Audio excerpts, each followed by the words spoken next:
ว่าจะรวมที่ใจเก็บสายสวยๆมากองก่อประสาทสักหลังก่อกำแพงสร้างประตูก่อสะพานสร้างเป็นทางทำให้เป็นดังฝัน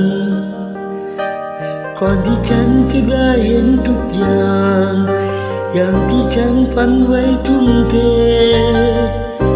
น้ำทะเลก็สาดเข้ามาไม่เหลืออะไรเลย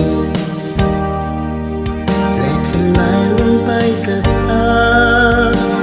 เหลือเพียงทรายที่ว่างเปล่า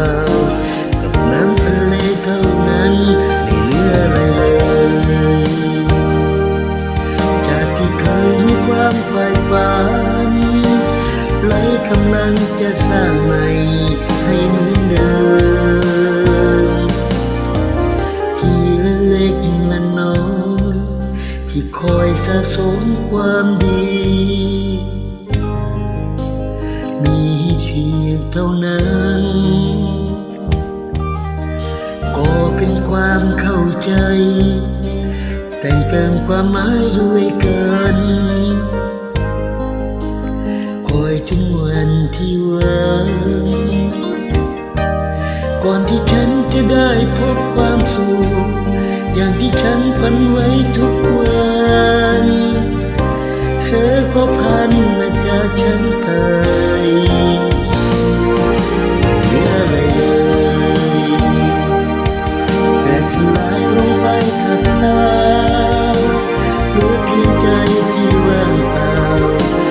ฉันคนเดียวเท่านั้นเหลืออะไรอยากจะเคยมีความใฝ่ฝันแล้วกำลังจะสร้างใหม่ให้เหมือนเดิมจะเอาแรงพลังจากไหนมาเติมแต่งเติมจะวันและคืนจากไหนพอทำใจ